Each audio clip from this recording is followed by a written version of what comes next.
Hermanos, la semana pasada y con la ayuda del Señor terminamos la primera carta de Pedro, ¿no? Todo lo que el Señor nos enseñó en esa carta, todo lo que el Señor habló a nuestros corazones con un mensaje muy específico, ¿no?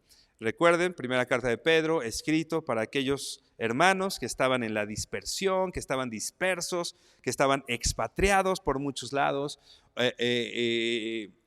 La mayoría de los lectores de la primera carta de Pedro eran gentiles, ¿no? O sea, eran parte de la iglesia, aunque bueno, seguramente muchos judíos también leyeron estas palabras. Entonces, era un mensaje, vamos a decir, general para la iglesia de hoy incluso, como decíamos hace ratito, es un mensaje que, si bien era leído y escuchado por las personas en ese entonces, pero Dios ha permitido que hoy esté aquí en nuestra Biblia.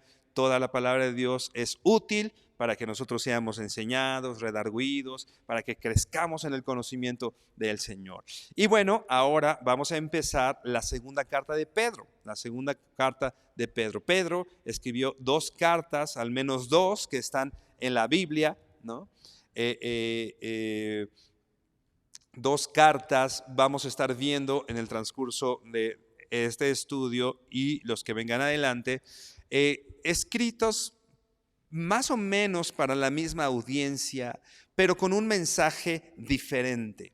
No es el mensaje en el que se centró la primera carta, un mensaje a la iglesia perseguida, un mensaje de consuelo y de ánimo para todos aquellos que estaban en tribulación, ¿no?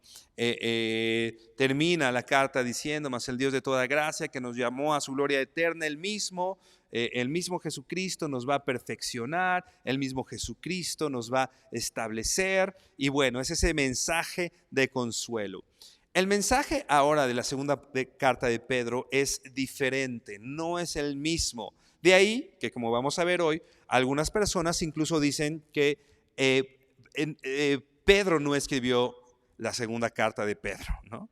Nosotros vamos a estar viendo que sí, desde la salutación o desde el saludo, nosotros podemos ver que quien escribió esta carta es Pedro. Todas las alusiones que se hacen, todo indica que fue Pedro. ¿Por qué dicen que no fue Pedro? Justamente porque el mensaje es diferente, ¿no? Pero bueno, Pedro se encargó de dar un mensaje específico en su primera carta y ahora un mensaje diferente en su segunda carta, como lo vamos a estar viendo hoy. Vamos a leer 2 de Pedro 1, versículos 1 y 2, y bueno, iremos viendo un poco más con respecto a esta carta, una introducción a esta carta y particularmente en estos versos. Dice, 2 de Pedro 1, versículo 1, Simón Pedro, siervo y apóstol de Jesucristo, a los que habéis alcanzado por la justicia de nuestro Dios y Salvador Jesucristo, una fe igualmente preciosa que la nuestra. Gracia y paz os sean multiplicadas en el conocimiento de Dios y de nuestro Señor Jesús. Hay algunas personas que hablan o que dicen, tratando de quizá demeritar un poco el mensaje de la carta.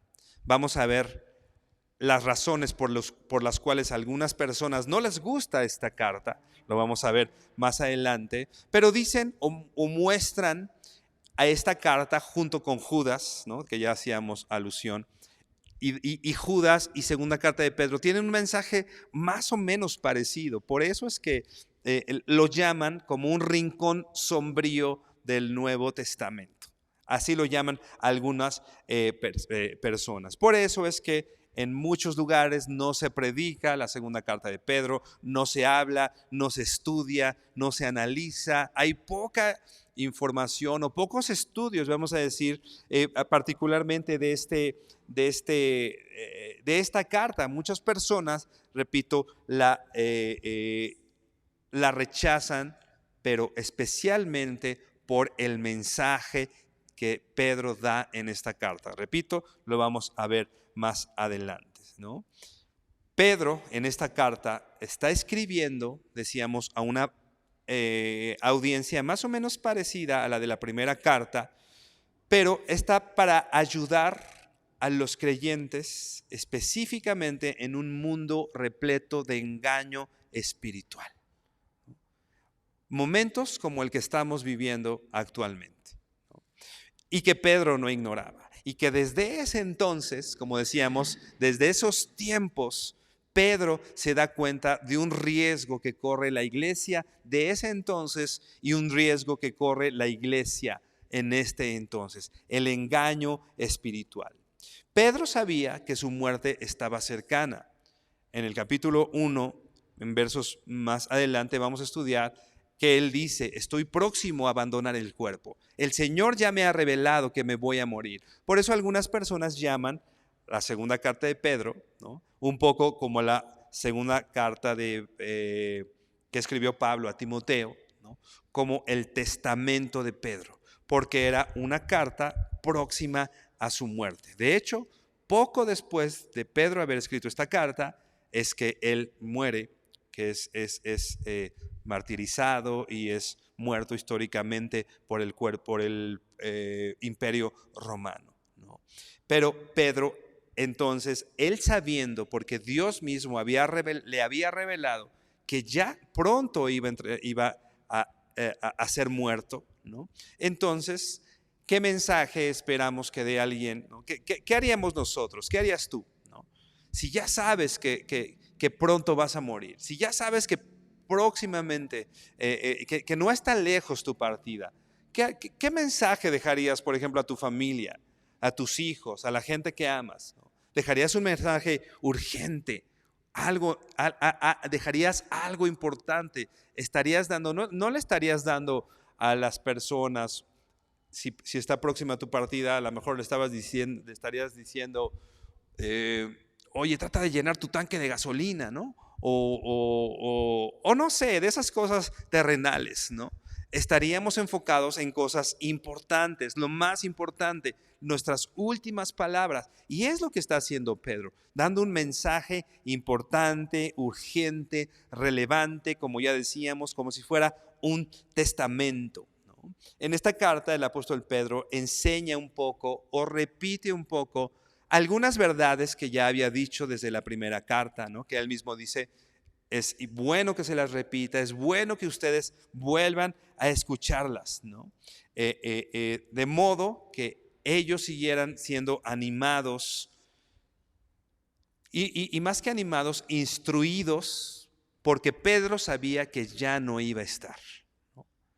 Pedro sabía que ya no iba a estar, entonces les deja todo lo necesario para que fuera una iglesia protegida, una iglesia enseñada y entrenada para el tiempo, para los tiempos difíciles que venían. ¿Cuál era esa amenaza que vamos a estar viendo en esta carta? Los falsos maestros, las falsas enseñanzas. Y ese es el mensaje en el que Pedro se centra, o el mensaje principal de esta carta, ¿no? Pedro estaba consciente de esta amenaza, ¿no?, y quiso entonces poner en descubierto a todos esos falsos maestros, ¿no?, a todas estas doctrinas, como dice el apóstol Pablo en la primera carta de Timoteo, estas doctrinas de demonios, ¿no?, falsos maestros, falsas doctrinas, que en este entonces la iglesia iba a estar amenazada por esto, ¿no? Es algo, como decíamos, totalmente oportuno, actual. Las falsas doctrinas que hoy se están predicando los falsos maestros. El apóstol Pablo también dice en la segunda carta a Timoteo que se van a amontonar falsos maestros, ¿no? Que va a haber montones de falsos maestros predicando estas doctrinas, ¿no? Hoy es un momento totalmente en donde este mensaje es totalmente importante, ¿no? Hoy los medios de comunicación, ¿no?, hacen que las falsas doctrinas corran por todos lados, ¿no? Tú abres las redes sociales, ¿no?, y más que instrucción de parte del Señor, ves estas falsas doctrinas.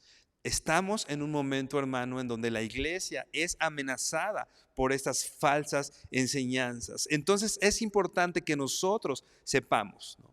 Así como decía la primera carta, no te extrañes de la prueba de fuego que viene sobre ti como si algo raro viniera, ¿no? Eso decía la primera carta. No te extrañes porque nos está advirtiendo Pedro, vas a vivir tiempos complicados, pero que no sea raro para ti, que no sea extraño para ti. Ahora en la segunda carta va a haber una amenaza de unos falsos maestros, pero no te tienen que agarrar desapercibido. Tú debes saber que hay falsos maestros. Tú debes saber que hay falsas enseñanzas queriéndose meter en medio de la iglesia. Y todos aquellos que no estén entrenados en la palabra del Señor han de caer, ¿no? Han de ser engañados por estas personas, ¿no? Algunas personas, algunos quizá ministros, no quiero decir que no sean verdaderos. Incluso creo que algunos ministros verdaderos no hablan de estas falsas enseñanzas, ¿no? Y se centran un poco en hablar tal vez del amor y de, ok, mi hermano piensa esta otra cosa, pero vamos a amarlo. Por supuesto, hay que amar a las personas. No estoy diciendo que no, pero la Biblia habla de esto y Pedro los expone. Así que es importante que nosotros sepamos que hay falsas doctrinas, que existen los falsos maestros. Y algo importante, nuestra pelea no es contra la falsa doctrina en sí. La idea no es traer un montón de doctrinas falsas y decir y enseñar todas estas doctrinas falsas, ¿no?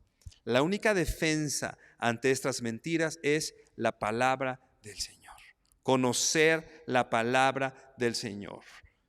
El mismo Pedro dice, esta es la palabra profética más segura.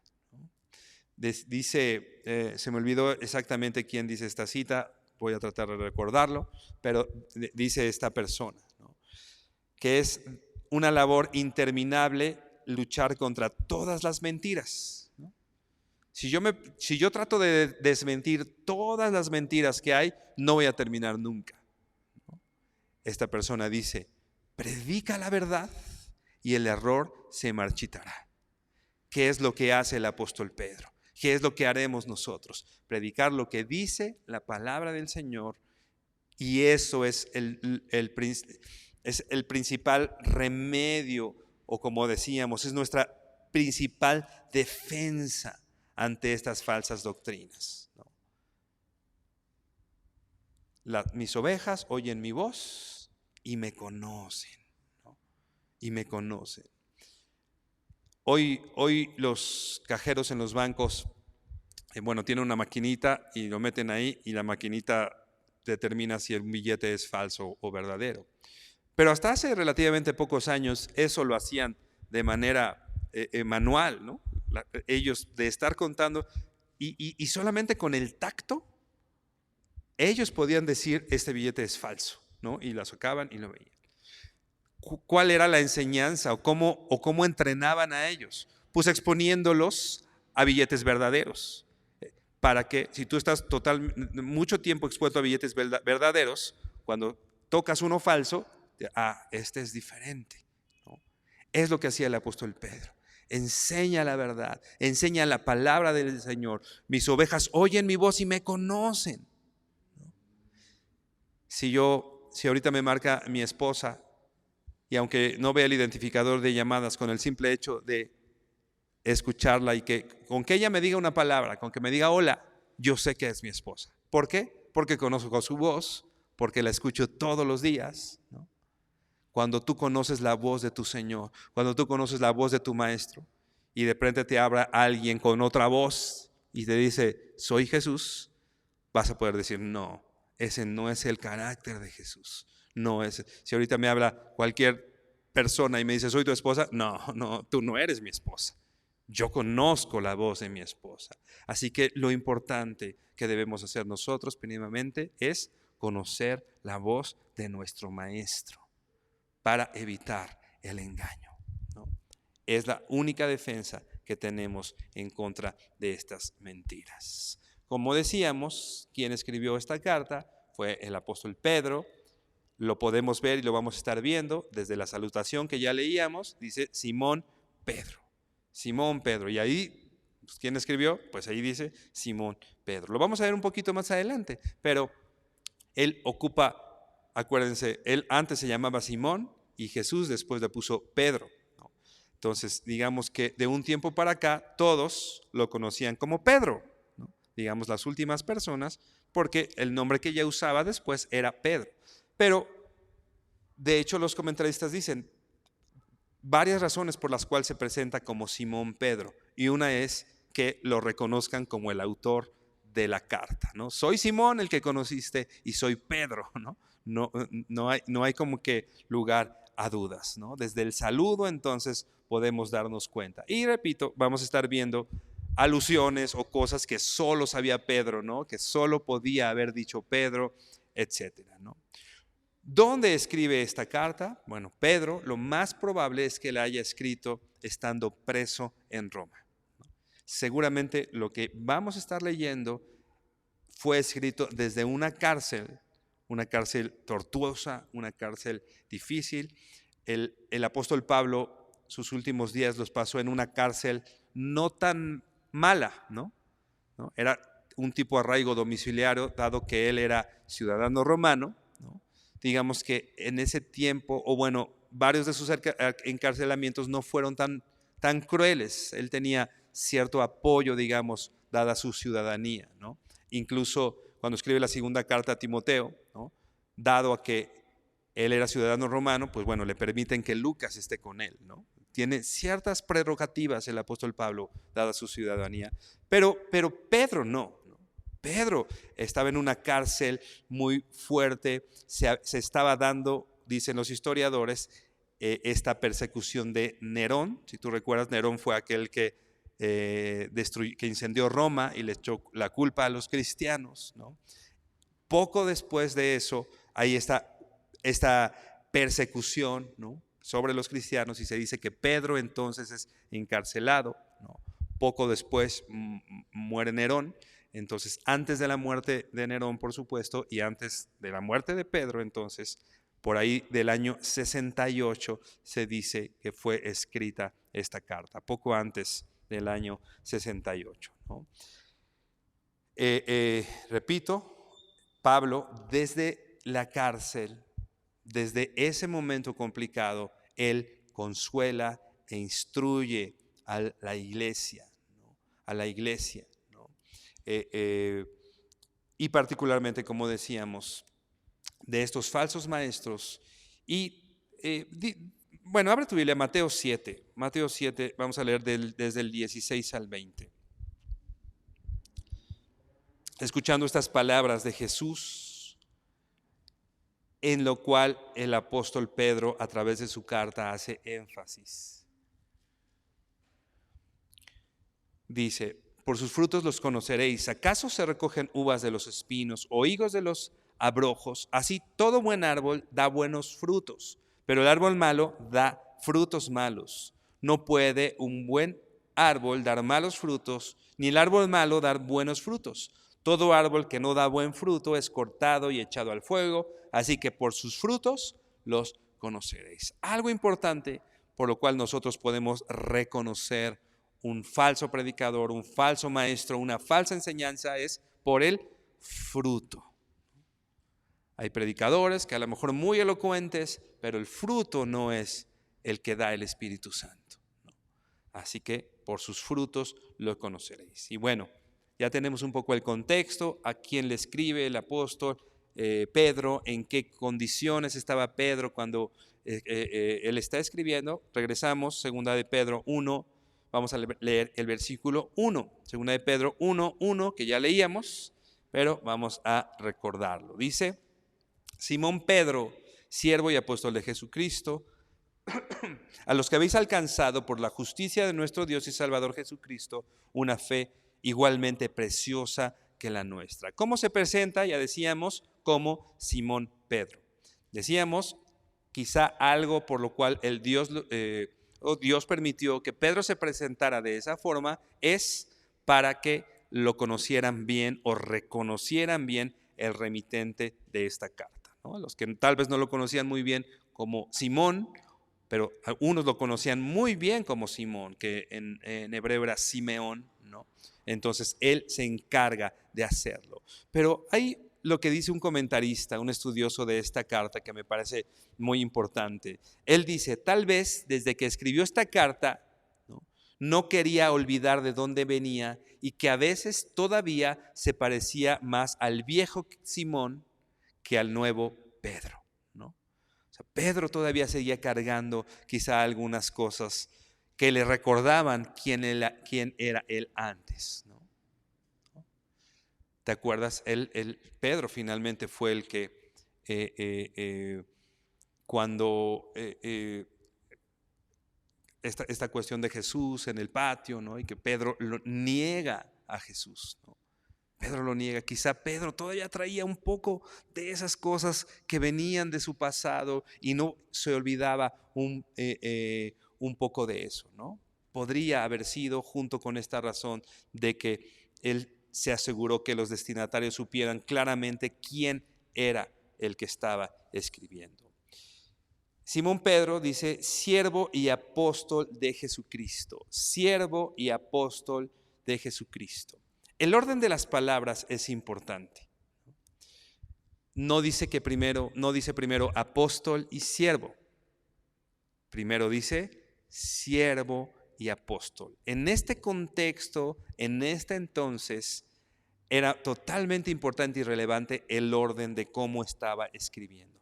Lo primero que él dice Pedro es de él mismo, soy siervo, soy siervo. Ahorita vamos a ver a qué se refiere esta cuestión de apóstol, pero prioritariamente Pedro viene y dice: yo soy un siervo.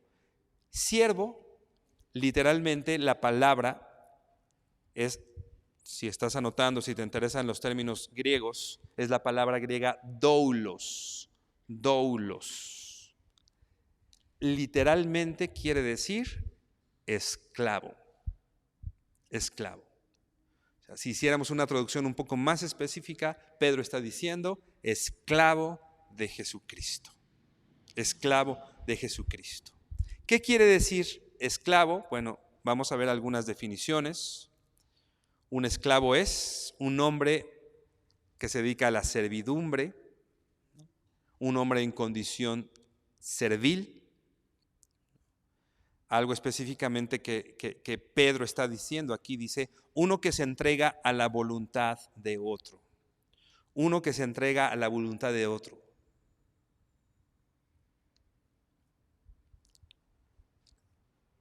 Y otra definición que me parece muy importante es alguien dedicado a ignorar sus propios intereses.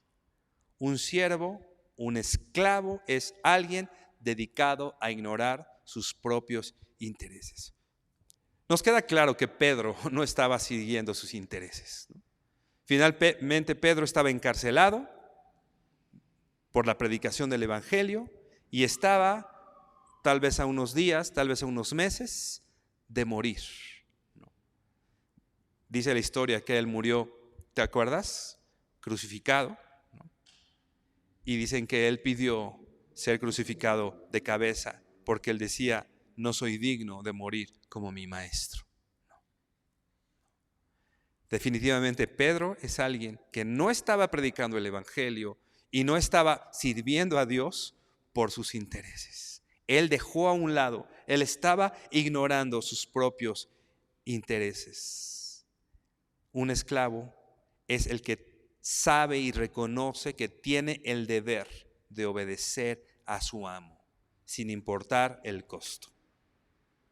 A Pedro no le importó el costo de su obediencia a Cristo. ¿Cuál fue el costo? Pues bueno, ya lo dijimos, su propia vida. Pedro, por obedecer a su amo, por obedecer a su Señor, entregó su propia vida. Antepone la palabra siervo a la palabra apóstol. Primeramente, Pedro lo dice así, y finalmente creo que es como todos nosotros debiéramos presentarnos, ¿no? No como el licenciado, o no como el doctor, o no como, no, aquí en términos de la iglesia, pues yo coordino, ¿no? O yo, ¿no? Siervo de Jesucristo, ¿no? En los días de Pedro, llamarse por su propia voluntad esclavo era rebajarse, ¿no? Era rebajarse, era decir, era tomar una condición, incluso en ese entonces era una condición peor que la de los animales, ¿no? Esa palabra era denigrante, ¿no? Y Pedro ocupa esa palabra para referirse a sí mismo. O sea, un esclavo en ese entonces no tenía derechos, un esclavo en ese entonces era tratado mal, incluso para ustedes saben, no tanto en Israel, pero los romanos eran expertos teniendo esclavos, ¿no? Y una de las esclavitudes más tortuosas y más humillantes era la que se daba a los esclavos en Roma. Y Pedro, estando en Roma, ocupa ese término para decir él mismo: soy esclavo. Por su propia voluntad se rebajaba, ¿no? Era algo humillante. Pero debemos saber que hablando espiritualmente y en los términos del Señor, ser siervo del Señor o ser esclavo del Señor es algo totalmente honorable, ¿no? El apóstol Pablo decía: tuve el privilegio de que el Señor me llamara su siervo. Tuve el honor que, habiendo yo sido blasfemo, perseguidor e injuriador, fui tomado para el servicio al Señor, ¿no? Yo siendo tal cosa, el Señor me tomó. Nosotros debemos saber si somos siervos del Señor, somos esclavos del Señor.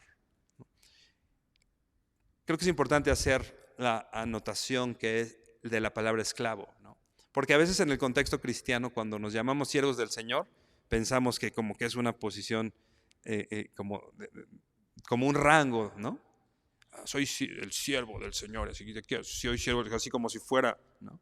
Por eso es importante saber qué significa la palabra siervo. Era esclavo, alguien que ha sometido su voluntad a alguien más. Santiago asimismo se llamaba esclavo. Pablo asimismo se llamaba siervo o esclavo. Judas, ¿no?, el hermano de Jesús, asimismo se llamaba siervo del Señor, esclavo del Señor. En el Antiguo Testamento, Moisés, Josué, David, todos ellos se presentaban a sí mismos como esclavos, como siervos del Señor. Pedro antepone entonces la palabra esclavo a la palabra apóstol. Pero también de una manera humilde se presenta como apóstol. Dice: y apóstol de Jesucristo. Simón Pedro, siervo y apóstol de Jesucristo. Hoy también creo que hay una confusión en lo que la palabra apóstol quiere decir, ¿no? Muchas veces los autollamados apóstoles, ¿no?, ellos mismos se dicen: yo soy el apóstol fulanito. En primera, nadie se puede llamar a sí mismo apóstol. Primera, porque lo que quiere decir apóstol literalmente es enviado. Enviado. Y si te fijas, al un apóstol ser un enviado, está implicando que él está bajo la autoridad y está sujeto a alguien, ¿no? En la actualidad, alguien que se llama apóstol y dice: yo soy el apóstol, y se pone como si él fuera la máxima autoridad en la iglesia. Un apóstol era un enviado, ¿no? El apóstol Pablo era un enviado, ¿no? Y el apóstol Pablo venía, y cuando tenía algún problema, venía con Santiago y le decía, oye, y el apóstol Pablo le rendía cuentas de su ministerio a Santiago, ¿no? Un apóstol literalmente quiere decir un mensajero, un enviado con órdenes. El apóstol Pedro sabía de su llamado dado por Jesucristo y del encargo que él tenía. Pedro tenía un mensaje que transmitir, ¿no? No está hablando de un rango jerárquico. Él está diciendo, soy llamado, soy un siervo del Señor y soy alguien llamado por Jesucristo para dar un mensaje. Y eso es lo que él estaba diciendo que era, un apóstol. Digo, finalmente él era un apóstol de los 12, ¿no? Que conoció al Señor, que caminó con el Señor. Y bueno, los apóstoles estos apóstoles del Cordero, que también serán los 12 que estarán en el Apocalipsis, sí tiene una connotación importante el llamado de Pedro, pero no es la credencial que Pedro está sacando en este momento. Yo soy apóstol como alguien importante, sino más bien él está diciendo, soy un mensajero que viene y les trae un mensaje de parte de Jesús. Dice, a los que habéis alcanzado por la justicia de nuestro Dios y Salvador Jesucristo, una fe igualmente preciosa que la nuestra. A los que habéis alcanzado. Es importante poder decir esto. Si yo me quedo con la pura frase, a los que habéis alcanzado, como que sería que yo hice algo por alcanzarlo, ¿no? A los que habéis alcanzado, digo, el contexto no dejaría que pensemos que es un mérito personal, ¿no? Lo vamos a ver en el contexto. Pero es importante que dejemos claro esto. La Nueva Traducción Viviente traduce esta frase, a los que habéis alcanzado. La Nueva Traducción Viviente la traduce a los que gozan de la misma preciosa fe que tenemos. No como alguien que se esforzó por hacerlo, sino que alguien que está disfrutando, ¿no?, la preciosa fe. Y muchas otras versiones, la NBI, la Nueva Biblia de las Américas, traducen esta frase como han recibido una fe tan preciosa como la nuestra. Y en ese contexto, la palabra alcanzado significa originalmente aquel que recibe una asignación divina. Algo que obtuviste por voluntad divina. O sea, no fue algo que yo me esforcé, sino que lo obtuve, pero no por mi voluntad, sino por la voluntad divina. Dice Filipenses 1:29. Filipenses 1:29. Dice, porque a vosotros os es concedido a causa de Cristo, no solo que creáis en Él, sino también que padezcáis por Él. ¿Qué es lo que nos ha concedido Dios? De acuerdo a Filipenses 1:29 dice, creer. Porque a vosotros eso es concedido. O sea, la fe es un regalo, es algo que obtuvimos no por mérito propio, sino es algo dado por el Señor. Es evidente que Pedro no se está refiriendo a algo que se consigue por un esfuerzo humano, ¿no?, sino que viene de parte de Dios. Y lo podemos ver en el texto, dice, a los que habéis alcanzado por la justicia de nuestro Dios y Salvador Jesucristo. O sea, no por un mérito propio. ¿Cómo lo alcancé? Dice aquí, por la justicia de nuestro Dios y Salvador Jesucristo. Y dice Simón Pedro, siervo y apóstol de Jesucristo, a los que habéis alcanzado por la justicia de nuestro Dios y Salvador Jesucristo, y dice una fe igualmente preciosa que la nuestra. Una fe igualmente. O sea, Pedro está diciendo, la fe que yo tengo, ya sea como judío o como siervo del Señor o como apóstol enviado de Jesucristo, no es una fe diferente a la tuya. La fe es la misma, ¿no? Dice Gálatas 3:28, te lo voy a leer rápido por cuestiones de tiempo. Dice, ya no hay judío, ni griego, no hay esclavo ni libre, no hay varón ni mujer, porque todos vosotros sois uno en Cristo Jesús. O sea, la fe del apóstol Pedro tenía el mismo valor, o tiene el mismo valor, que la fe que tú tienes hoy. La fe que tenía el apóstol Pedro tiene el mismo valor que la fe que nosotros hoy tenemos. Y algo precioso que está en este texto. Otra vez lo releo. Bueno, a partir de, por la justicia de nuestro Dios y Salvador Jesucristo, una fe igualmente preciosa que la nuestra. ¿Cómo es nuestra fe? ¿Cómo era la fe del apóstol Pedro? Dice aquí, preciosa, preciosa. Te voy a leer una frase de Spurgeon que dice así. Pedro dice que la fe es preciosa. Y se pregunta Spurgeon y nos pregunta, ¿y no es preciosa? ¿Por qué es preciosa? Porque trata de las cosas preciosas, de promesas preciosas, de la sangre preciosa de Jesucristo, de una redención preciosa. Y lo traducen así, de toda preciosidad de la persona de nuestro Señor y Salvador Jesucristo. Una fe ganada por nuestro Señor y Salvador Jesucristo es preciosa. Nuestra fe es preciosa, porque se obtuvo no del esfuerzo humano, sino por la sangre preciosa de nuestro Señor Jesucristo. La sangre preciosa. Pedro escribió a aquellos que tuvieron la misma salvación que él había experimentado y la llamó así, una fe preciosa. Si Dios ha puesto esa fe en ti, tienes un regalo precioso, un regalo invaluable, que mismo Pedro dice, precioso. Así que, ¿qué haces tú con algo precioso? Lo cuidas, lo atesoras, ¿no? Si llegas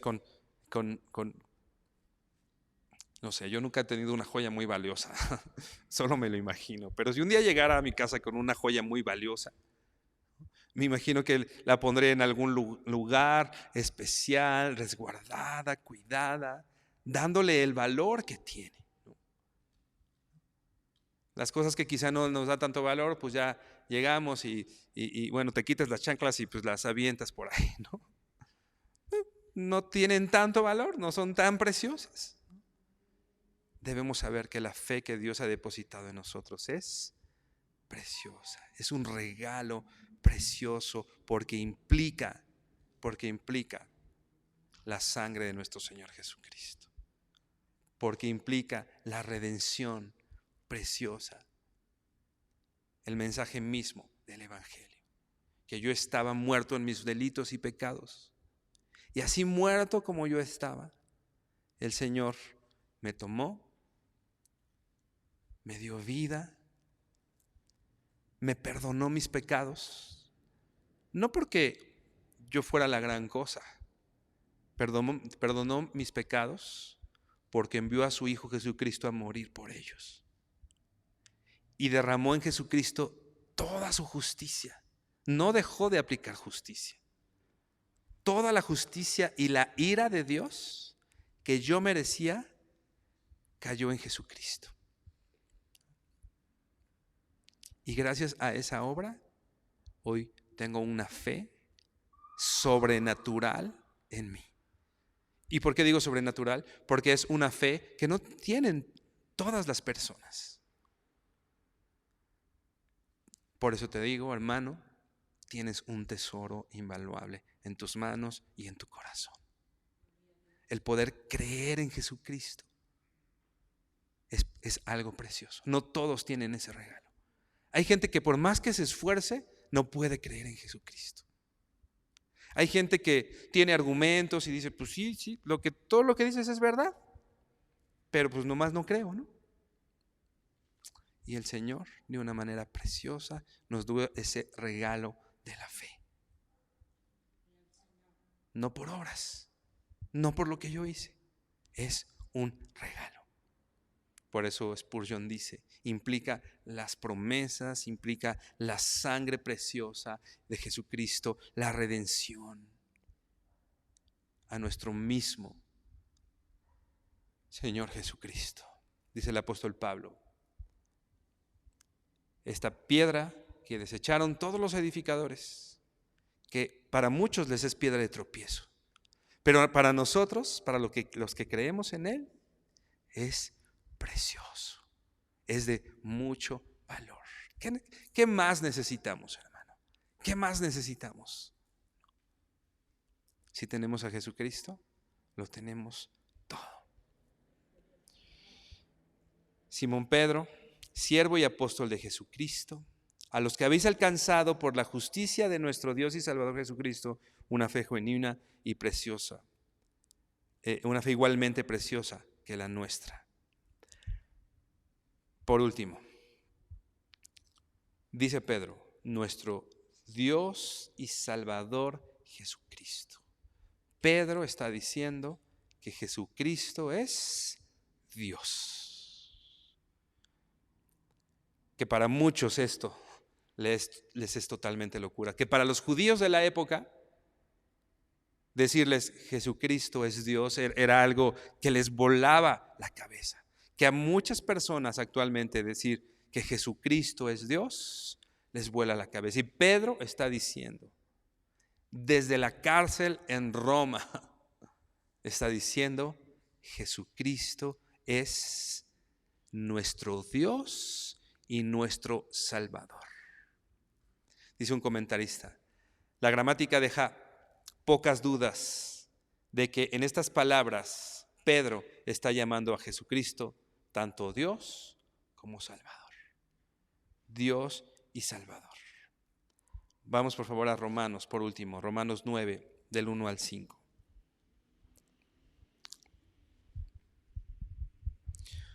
Romanos 9, del 1 al 5 dice así. Verdad digo en Cristo, no miento, y mi conciencia me da testimonio en el Espíritu Santo, que tengo tristeza y continuo dolor en mi corazón, porque deseara yo mismo ser anatema, separado de Cristo por amor a mis hermanos, los que son mis parientes según la carne. Él está diciendo, estoy triste y hay un dolor, porque quisiera que mis hermanos judíos, los israelitas, tuvieran este conocimiento, ¿no? Y dice el mismo Pablo, y yo desearía ser anatema con tal de que ellos fueran salvos, ¿no? ¿Te imaginas decir esto? Pablo está diciendo, versículo 3, porque desearía yo mismo ser anatema, separado de Cristo, por amor de mis hermanos, los que son mis parientes según la carne. Versículo 4, que son israelitas, de los cuales son la adopción, la gloria, el pacto, la promulgación, la ley y el culto y las promesas. Dice el versículo 5, de quienes son los patriarcas y de los cuales, según la carne, vino Cristo, el cual es Dios sobre todas las cosas, bendito por los siglos. Amén. Pablo también está diciendo que Jesucristo es Dios. Y por eso hoy, desde este lugar, nosotros decimos, Jesucristo es Dios. Es nuestro Dios y es nuestro Salvador.